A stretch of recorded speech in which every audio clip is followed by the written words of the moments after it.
But the reason that Paul had to speak to these Romans and speak to this church is because they still had the law mentality. They were still stuck on the law. And traditions are good. I'm not knocking traditions, but they were so stuck in the law and what the law said that they couldn't realize that they weren't bound to that. And they're not bound to that anymore. They've been so accustomed to following the law and following its ordinances that they didn't realize that they were free from the law. Not to say that they could go and do whatever they want, but now instead of being under the letter of the law, they're under the spirit of the law and under that grace that the Lord has given them. They were so caught up with their traditions that they didn't realize that they didn't have to be bound by those things. But like us today, we're so bound, our minds are so held captive by devils themselves to think that we can't go any further in the Lord because of these physical bodies. But the next verse says, what then? Shall we sin because we are not under the law, but under grace? God forbid. Know ye not that to whom ye yield yourselves servants to obey, his servants ye are to whom ye obey, whether of sin unto death or of obedience unto righteousness. Whoever you obey, that is your God.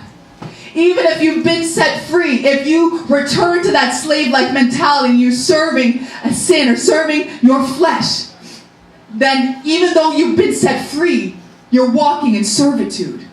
You're walking in servitude. Why? Because you can't see past the fact that you've been set free, but instead you're living for this life, living for these carnal things that are here.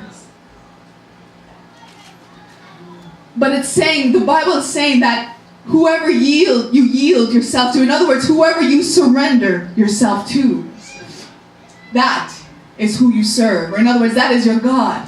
Whoever you yield yourself to, whatever you allow in your life, whether you allow yourself to be directed by God's ways or you allow yourself to be directed by the things of this world, you demonstrate who you serve by who you surrender yourself to.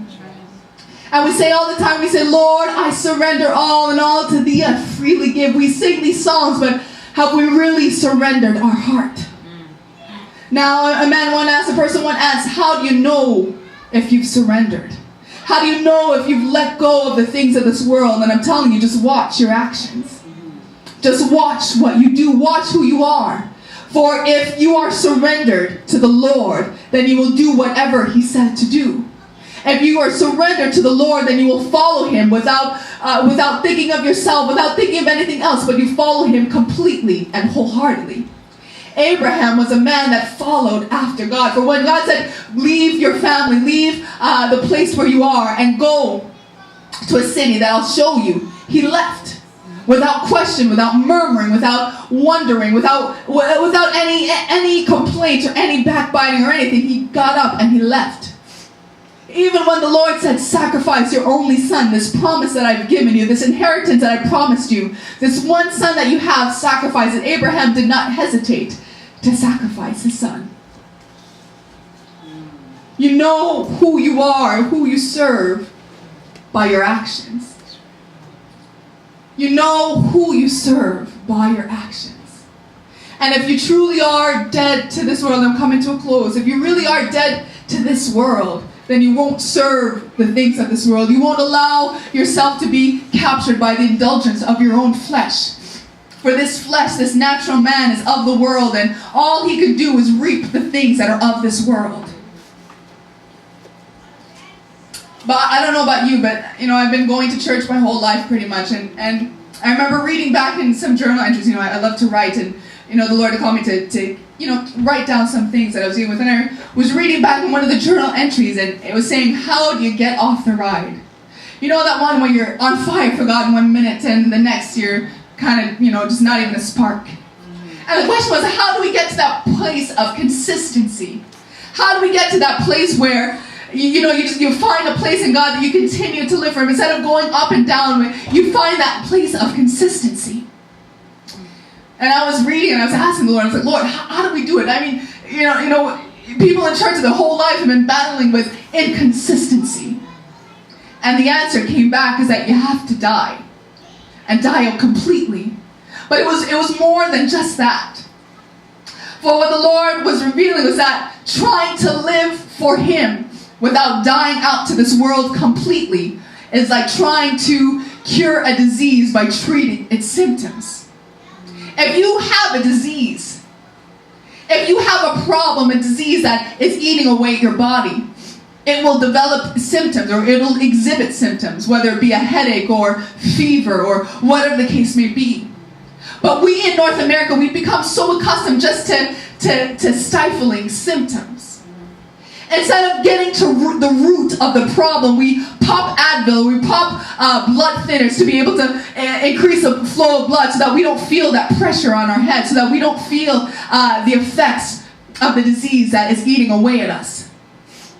But the problem is, as long as the disease is untreated, you may be able to quell the symptoms, but you'll never get rid of the problem.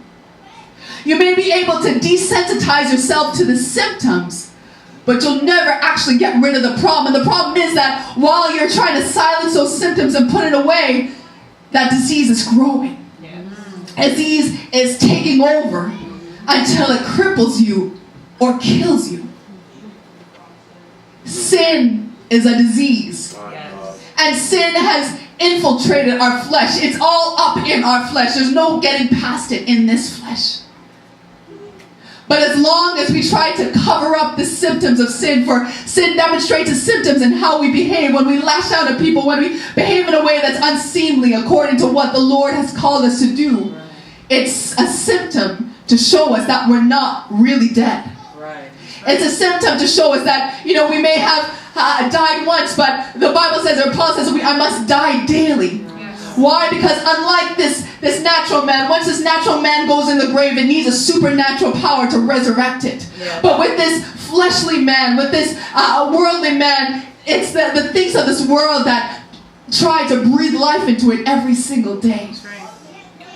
With every day that we walk in the world and we hear the things of this world, their enticements are calling to us. They're calling to that flesh. They're calling to that flesh that we buried. It's calling to us and calling us to resurrect us. There's that resurrecting power in that flesh. And the things of this world are calling to it and calling for us to give in to the flesh.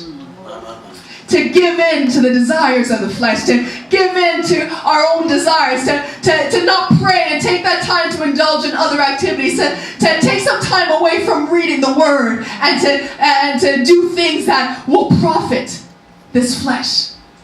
But as we said, the benefits or the pleasures of sin are temporary, and they last only for a season. Right. And we as children of God, our challenge daily is to kill the flesh.